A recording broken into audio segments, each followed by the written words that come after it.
Do you put it up there in terms of like one of your best fashion moments? You know, dirty ass nigga, big dog. I don't know nothing about fetish. 21 Savage had the fuck the streets movement that he kind of has been promoting these last. I don't even fuck about that. I am the streets. I love the streets. I come from the streets. I ain't on all that pussy ass shit. But about that, man, it's just like stop the body. Same shit I've been on. There is a clip going around of NBA YoungBoy that has people frozen mid-scroll. He's talking about the tour, talking about moving through New Orleans by himself with no security, talking about not waking up scared of anything or anyone. On the surface, it sounds like a man celebrating his freedom after the biggest year of his career. But that's not why people can't stop watching it. They keep watching because of the way he's moving, the speed of his speech, the way his energy shifts without warning. Calm 1 second, then something snaps and he's yelling, then back again like nothing happened. People who have followed this man for years watched that clip, and one question came up in every comment section. Is he okay? And when you know the full history, that question hits completely different. Kentrell Deshaun Gaulden was born October 20th, 1999 in Baton Rouge, Louisiana. He broke his neck as a young child and wore a neck brace through some of his most formative years. His grandmother raised him after his father received a 55-year prison sentence before Kentrell was even born. By the time he was a teenager, he was recording, running with crowds that carried real consequences, and navigating situations most people his age couldn't have imagined. He became a father at 16. He caught his first felony charge at 16, and he was already building something in music that would eventually make him one of the most streamed artists on the planet. That's who he was before the world knew his name. By 2019, he was the most streamed artist on YouTube in the United States. Not for 1 year, but for 5 consecutive years. His fans didn't just listen to his music. They lived inside it. They came back daily through every arrest, every court date, every headline. Because there was something in his voice, cracked open and honest, that felt real in a way a lot of rap had stopped feeling. He wasn't performing pain. He was reporting it live. But even as those numbers were climbing, something else was building alongside them. A pattern that the people paying closest attention had been watching for years, and that the viral clip brought back into sharp focus. YoungBoy has been publicly open about his mental state in ways that most artists simply aren't. He's talked about feeling like he's living on borrowed time. He's made references in interviews and on social media to not expecting to reach certain ages. He's described a relationship with death that sounds less like rap bravado and more like someone who has genuinely internalized that his life could end at any moment, and has adjusted his expectations accordingly. For a man who grew up in the environment he grew up in, who has lost people he was close to, who has been shot at and arrested and surveilled and targeted for most of his adult life, that internalization isn't irrational. It makes a painful kind of sense. What doesn't get talked about enough is how isolating that level of public exposure becomes over time. YoungBoy has been one of the most watched people in hip-hop for the better part of a decade.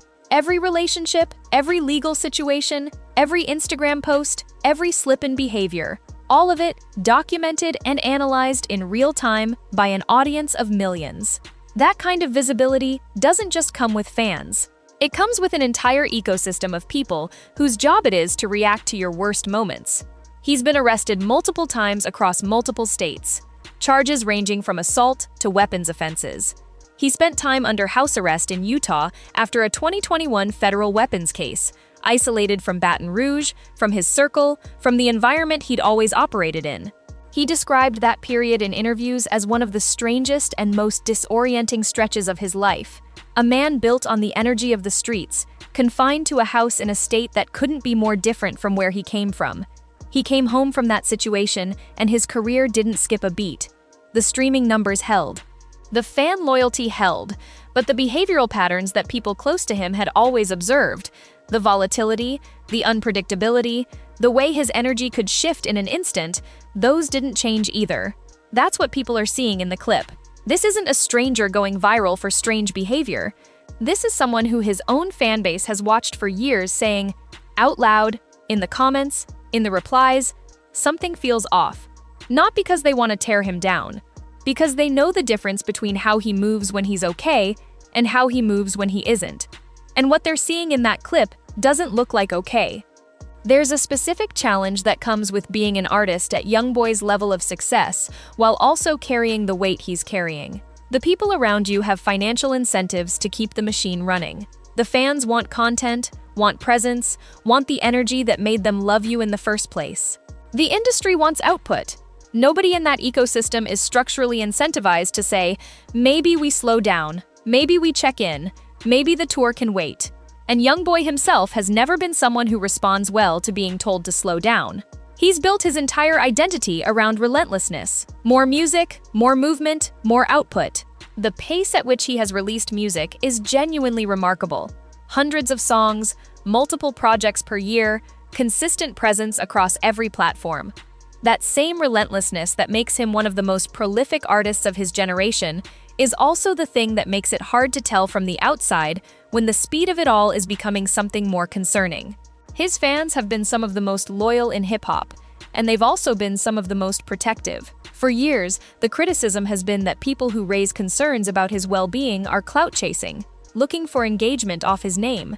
That defensiveness comes from a real place. He's been genuinely dragged online for things that weren't fair, covered in ways that dehumanized him, turned into a punchline by people who never listened to a single song. But the people raising concerns about this specific clip aren't critics, they're fans. They're people who can quote lyrics from his 2016 mixtapes, who have watched every interview, who know the difference between stage presence and something else. When that specific group of people starts asking the same question in the comments, it's worth taking seriously.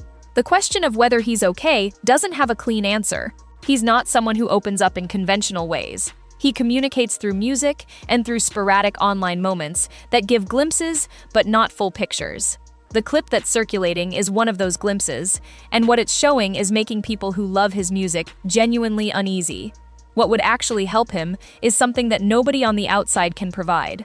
It would require the people closest to him to have honest conversations that don't prioritize the machine. It would require him to have the space and safety to not be okay without it becoming a headline. It would require an industry that's more interested in his longevity as a person than his output as an artist. Whether any of that is happening is something only the people in his circle actually know.